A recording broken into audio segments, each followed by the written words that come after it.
उद्योजक निर्माण करणं हे फार कठीण काम बनलेलं आहे. व्यासपीठावर आम्ही तिघही जे पुढारी आहोत ते काही राजकारण हा आमचा व्यवसाय नाही. आम्ही व्यवसाय करून राजकारण करतोय. राजकारण्यांच्या बाबतीमध्ये एक असं म्हटलं जातं की राजकारणी उद्योजकांना सहकार्य करत नाहीत, उद्योजकांना जे काही पाठबळ पाहिजे ते देत नाहीत. पण मला असं वाटतं की जे राजकारणी व्यावसायिक आहेत त्यांना व्यवसायाच्या अडचणी माहिती असतात, उद्योजकांच्या अडचणी माहिती असतात. स्मॉल स्केल जर ताकदवान झालं तर मग mega project, ultra mega project हे ताकदवान होऊ शकतात. कारण अल्ट्रा मेगा प्रोजेक्टचा बेस हा स्मॉल स्केल इंडस्ट्री आहे. पंतप्रधान विश्वकर्मा योजना ही योजना मी पहिल्यांदा बघितली. 5 दिवसाच्या प्रशिक्षणाला समजून घ्यायला जर उद्योजक आला त्याला पर डे 500 रुपये.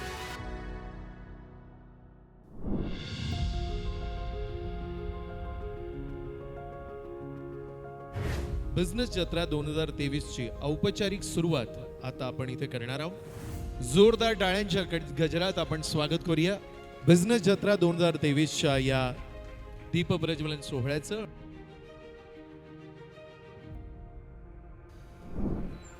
बिझनेस जत्राच्या निमित्तानं या व्यासपीठावर उपस्थित असलेले माझे विधिमंडळातील सहकारी आणि ज्यांनी मोबाईलवर PhD करण्याचा निर्णय घेतला आहे ते निरंजनजी डावखरे, आदरणीय या ठाण्याचे माजी महापौर, आमच्या पक्षाचे प्रवक्ता, माझे सहकारी मित्र आदरणीय नरेशजी मस्के, संदीपजी केकाणे, अरुण सिंहजी, निनाद जयवंत, निलेश सांबरेजी, गणेश दरेकरजी, अतुल राजोळेजी, सर्व आयोजक, माझे सहकारी आणि मोठ्या संख्येने उपस्थित उद्योजक बंधू आणि भगिनींनो. निरंजनजी, तुम्ही यायच्या अगोदर आम्ही व्यासपीठावरच्या सगळ्या मान्यवरांनी मिळून दिवे लावले, म्हणजे दीप प्रज्वलन केलं. तुम्ही त्याच्यामध्ये नव्हता. माझा ह्या संस्थेचा हा दुसरा कार्यक्रम आहे. पण MSMEमध्ये अतिशय चांगल्या पद्धतीचं काम ही संस्था करते, याबद्दल उद्योगमंत्री म्हणून मी त्यांचं मनापासून कौतुक करतो आणि त्यांना शासनाच्या मार्फत धन्यवाद देखील देतो. पण आयोजकांना दुसरी मला एक विनंती करायची आहे.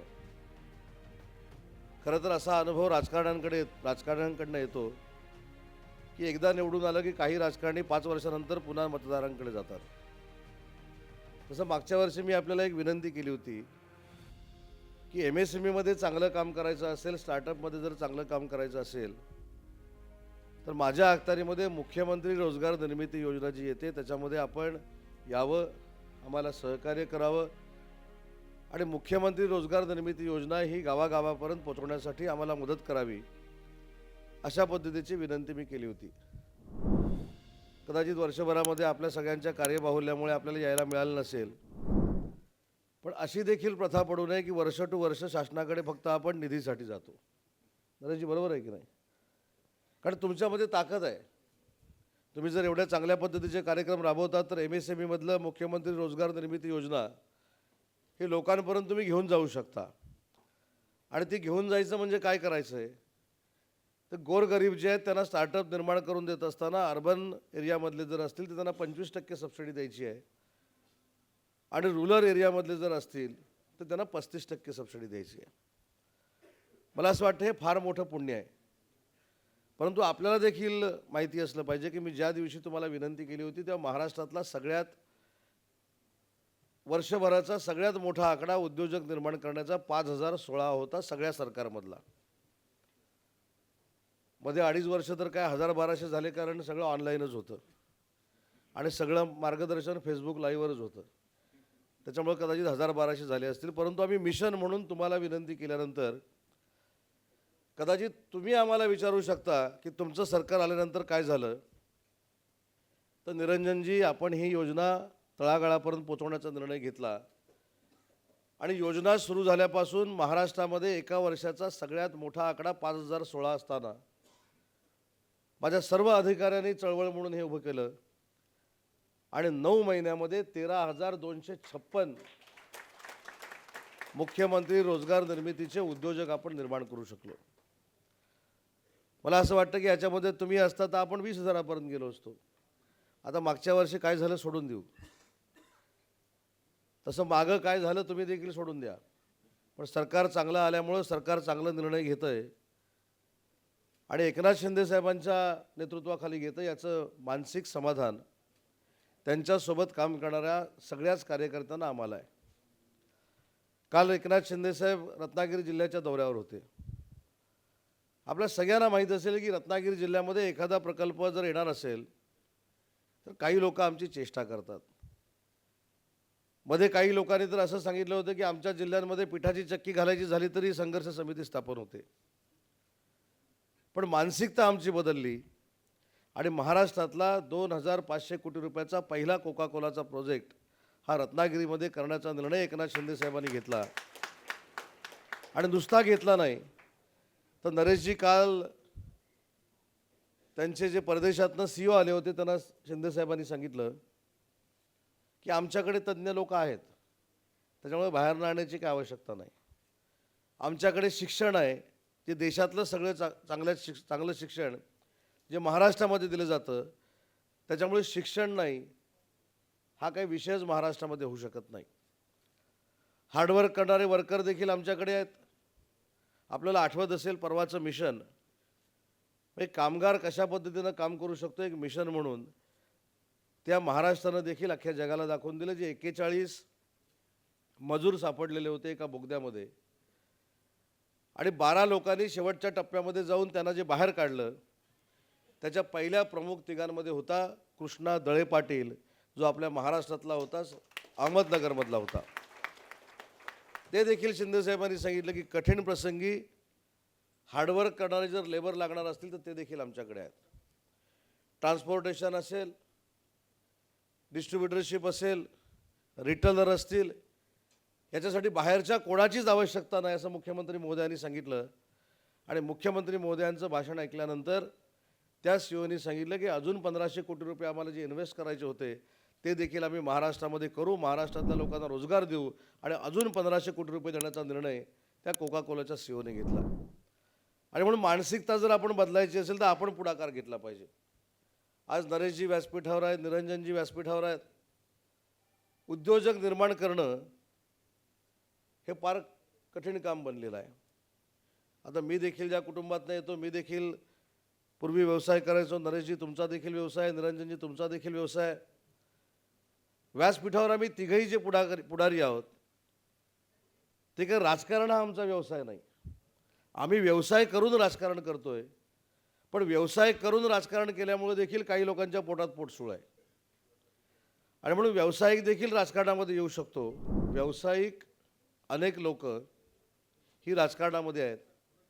आणि संजीव नाईक साहेबांची एंट्री झाली. संजीव नाईक साहेब देखील पहिले उद्योजक आहेत, व्यावसायिक आहेत आणि त्याच्यानंतर ते राजकारणात आलेले आहेत. त्याच्यामुळे राजकारण्यांच्या बाबतीमध्ये एक असं म्हटलं जातं की राजकारणी उद्योजकांना सहकार्य करत नाहीत, उद्योजकांना जे काही पाठबळ पाहिजे ते देत नाहीत. पण मला असं वाटतं की जे राजकारणी व्यावसायिक आहेत त्यांना व्यवसायाच्या अडचणी माहिती असतात, उद्योजकांच्या अडचणी माहिती असतात आणि स्वतःच्या पायावर उभं राहत असताना काय अडचणी येतात हे देखील त्यांना माहिती असतात. आणि म्हणून मला असं वाटतं की शिंदे, फडणवीस आणि अजित पवार सरकारकडनं कुठंही स्मॉल स्केलवर अन्याय होणार नाही आणि मोठ्या प्रोजेक्टवर देखील अन्याय होणार नाही. अजून एक आपल्याला साधी मी गोष्ट सांगतो. एक 8 दिवसापूर्वीची गोष्ट आहे. महाराष्ट्र राज्याचे मुख्यमंत्री गडचिरोलीच्या दौऱ्यावर होते आणि त्याच्यापेक्षा अजून तुम्हाला सांगतो पाठी जाऊन की महाराष्ट्र राज्याचे मुख्यमंत्री हे गडचिरोलीचे तत्कालीन पालकमंत्री होते. त्या ठिकाणी प्रकल्प होत नाहीत, नक्षलवादी त्रास देतात, अशा पद्धतीची भूमिका होती. आणि 5 वर्षापूर्वी ज्यावेळी महाराष्ट्र राज्याच्या विद्यमान मुख्यमंत्र्यांनी आणि तत्कालीन गडचिरोलीच्या पालकमंत्र्यांनी त्या ठिकाणी बैठक घेतली तेव्हा पोलिसांकडनं असं ऐकायला आलं की राजकीय शक्ती जोपर्यंत आमच्या मागं उभं राहत नाही, सरकार शक्ती म्हणून आमच्या मागं जोपर्यंत उभं राहत नाही, तोपर्यंत नक्षलवाद्यांचा आम्ही सामना करू शकत नाही. मी आता त्या मागच्या खोलामध्ये जात नाही, पण पालकमंत्र्यांनी कशा पद्धतीनं नक्षलवाद्यांना धडा शिकवला हा देखील महाराष्ट्राच्या राजकारणामध्ये इतिहास लिहिला गेला. आणि 15 दिवसापूर्वी मला मुख्यमंत्र्यांनी सांगितलं की गडचिरोलीचा दौरा करून 5,000 हेक्टर जमीन तुम्ही ॲक्वायर करा. महाराष्ट्रातले सगळ्यात मोठे स्टीलचे प्रोजेक्ट, त्याच्यामधनं फार मोठी स्मॉल स्केल इंडस्ट्री उभी राहील, हे गडचिरोलीला होणार आहेत. मला देखील निरंजनजी आश्चर्य वाटलं की 5,000 एकर जागा आम्ही कशी ॲक्वायर करणार. लॉर्ड्स नावाची एक कंपनी येते, वरद नावाची एक कंपनी येते, त्यांना देखील आम्ही त्याच दिवशी 1000 हेक्टर जागा दिली आणि तिथं गेल्यानंतर लक्षात आलं की नक्षलवादी प्रवृत्ती ही नष्ट करण्यामध्ये आणि उद्योग निर्माण करण्यामध्ये महाराष्ट्र राज्याचे मुख्यमंत्री हे गडचिरोलीमध्ये यशस्वी झालेले आहेत. ही देखील महत्त्वाची बाब उद्योजकांना कळली पाहिजे. मी याचा उल्लेख एवढ्यासाठीच केला की महाराष्ट्रातली सगळ्यात मोठी स्मॉल स्केल इंडस्ट्री आता कदाचित गडचिरोलीमध्ये होऊ शकते. स्टील पार्क जर आम्ही करणार असू आणि त्याच्यातनं इकोसिस्टम जर डेव्हलप होणार असेल तर आपल्या उद्योजकांनी देखील गडचिरोलीमध्ये जाऊन स्मॉल स्केल इंडस्ट्री सुरू करण्यासाठी आता प्रयत्न केले पाहिजेत. 5000 हेक्टर जमीन आम्ही ॲक्वायर करतोय. दिघी पोर्टचं आता ॲक्विएशन सुरू झालेलं आहे. मसवडला आपण एक फार मोठा कॉरिडॉर करतोय. ऑरिकसारख्या ठिकाणी स्मॉल स्केलला ताकद मिळाली पाहिजे म्हणून 75 हेक्टर जागा MSMEसाठी आपण राखीव ठेवलेली आहे. कळंबोलीला संजीव नाईक साहेब देशातलं सगळ्यात उत्कृष्ट 500 कोटी रुपये खर्च करून जी संकल्पना देवेंद्रजींची आहे ते देखील इंडस्ट्रीसाठी skill centre with 5 star hotel हे देशात पहिल्यांदा आपल्या उद्योग विभागाकडनं तयार केलं जातं आहे. या सगळ्या फॅसिलिटीचा आपण उपयोग करून घेतला पाहिजे. कारण स्मॉल स्केल जर ताकदवान झालं तर मग mega project ultra mega project हे ताकदवान होऊ शकतात. कारण अल्ट्रा मेगा प्रोजेक्टचा बेस हा स्मॉल स्केल इंडस्ट्री आहे. आणि म्हणून मला तुमचं कौतुक करायचं की सातत्यानं आपण हा प्रयत्न करताय की उद्योजक निर्माण झाले पाहिजेत. पण उद्योजक निर्माण होत असताना अजून एक योजना आपण तळागाळापर्यंत पोचवावी ही देखील या कार्यक्रमाच्या निमित्तानं मी विनंती करतो. आणि त्या योजनेचे ती योजना ज्यांच्या संकल्पनेतनं उतरलेली आहे ते देशाचे पंतप्रधान आदरणीय नरेंद्रजी मोदी. पंतप्रधान विश्वकर्मा योजना याचा अभ्यास किती लोकांनी केला मला माहीत नाही. पण विश्वकर्मा योजना जर आपण मिशन म्हणून राबवली तर प्रत्येक घरामध्ये रोजगार मिळू शकतो एवढी ताकद त्या योजनेमध्ये आहे. आणि ती पण देखील आपण त्याला सूक्ष्म उद्योजक म्हणतो ती निर्माण करण्यासाठी फार मोठ्या ताकदीनं उपयोगी पडू शकते. मग ही योजना मी पहिल्यांदा बघितली की 5 दिवसाच्या प्रशिक्षणाला समजून घ्यायला जर उद्योजक आला तर त्याला पर डे 500 रुपये. त्याला 5 दिवसामध्ये ती योजना कळली आणि त्यानं 15 दिवस दुसरं ट्रेनिंग घेतलं तर त्याला पर डे 500 रुपये. ही 1 लाखाची योजना आहे. 1 वर्षामध्ये 1 लाख रुपये जर भरले तर तुम्हाला 2 लाख रुपये मिळणार आहेत 5% व्याजानं. आणि वर्ष 8% व्याज आहे. हे भरण्यासाठी नरेंद्र मोदी साहेबांनी ऑलरेडी माझ्या विभागाला 500 कोटी रुपये पाठवून दिलेले आहेत. 500 कोटीची सबसिडीचे उद्योजक आपल्याला तयार करायचे. आज कदाचित काही लोकांना असं वाटत असेल की 1 लाख रुपये देऊन काय होणार आहे, 2 लाख रुपये देऊन काय होणार आहे. मी ग्रामीण भागातनं निवडणूक लढवतो, ग्रामीण भागातनं लहानाचा मोठा झालो आहे. परंतु त्या 1 लाखाचं कर्ज ग्रामीण भागामध्ये किती महत्त्वाचं आहे. त्या 1 लाखातनं जर 100-200 रुपये पर डे त्या माणसाला मिळाले आणि तो ग्रामीण भागातला माणूस बाकीचं काही न करता चाकरमानी न बनता आपल्याच गावामध्ये राहिला तर तो स्वतःचा उदरनिर्वाह 1 लाखामध्ये करू शकतो. ही संकल्पना त्या योजनेतली आहे. आणि म्हणून या संस्थेला देखील मला विनंती करायची आहे की जसं मुख्यमंत्री रोजगार निर्मिती योजनेबद्दल मी आपल्याला सांगितलं तसं पंतप्रधान विश्वकर्मा योजना जी आहे ती देखील आपण तळागाळापर्यंत पोचवावी, लोकांपर्यंत पोचवावी आणि त्याच्यातनं देखील अनेक उद्योजक निर्माण करावेत. ही देखील मला आपल्याला सूचना करायची आहे. आपल्यामध्ये कल्पकता आहे. आम्ही आता एक स्मृतिचिन्ह सगळ्यांना दिलं. त्या स्मृतिचिन्हामध्ये धनुष्यबाण देखील आहे. म्हणजे ही संस्था आमचा प्रचार करते याबद्दल देखील त्यांना मनापासून धन्यवाद द्यायचे. आणि आता धनुष्यबाण हातात दिलाय म्हटल्यानंतर प्रत्येक कार्यक्रमाला मदत करण्याची जबाबदारी ही आमची आहे.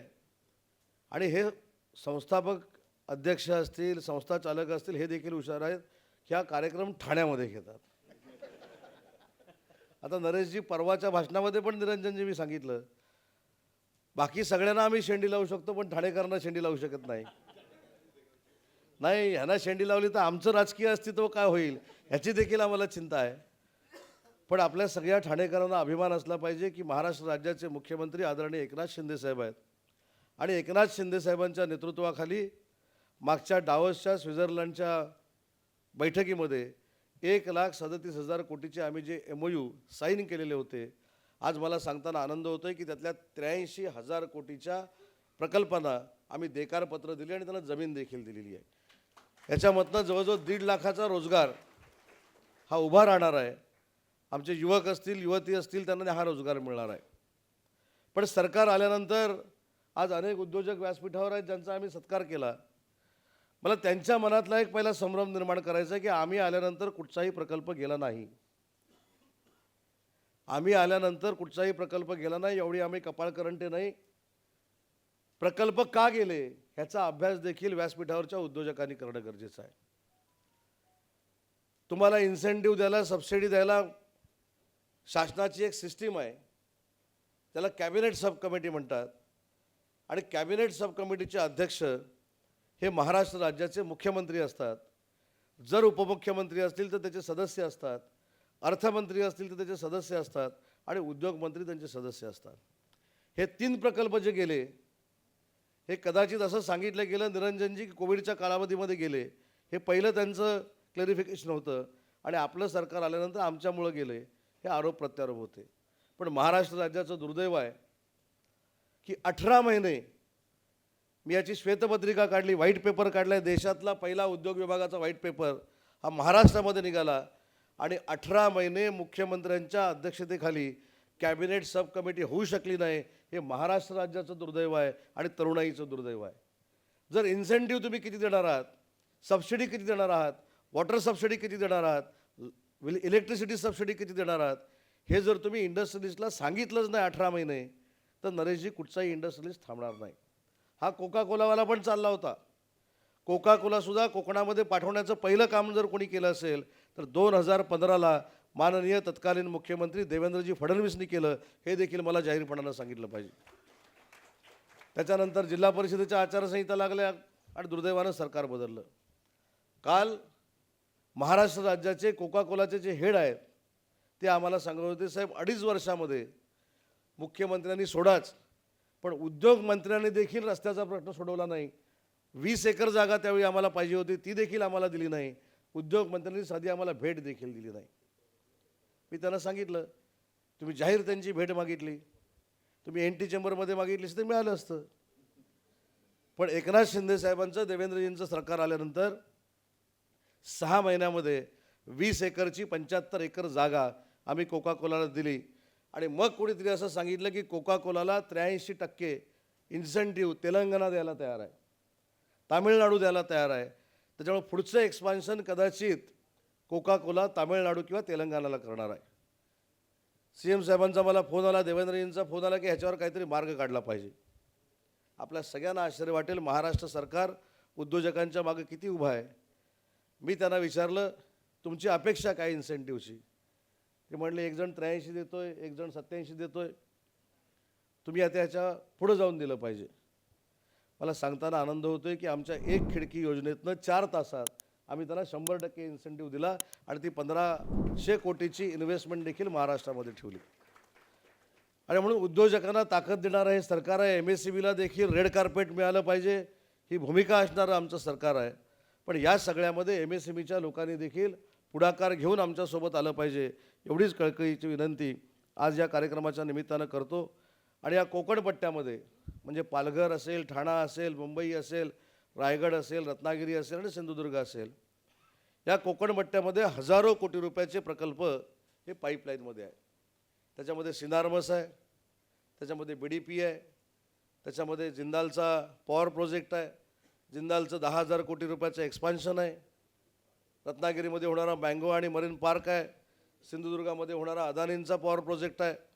त्याचे 50 ते 60,000 कोटीची गुंतवणूक येत्या काही वर्षामध्ये, पुढच्या वर्षामध्ये या कोकण पट्ट्यामध्ये होणार आहेत. आणि म्हणून मला सगळ्यांना विनंती करायची आहे की आजचा दिवस यात्रेच्या निमित्तानं आपण साजरा करतो आहे, पण उद्योजकांच्या दृष्टीनं 365 दिवस तुमच्या संस्थेच्या माध्यमातून यात्राच आहे असा फील जर उद्योजकांना यायचा असेल तर सरकारसोबत आपण काम केलं पाहिजे.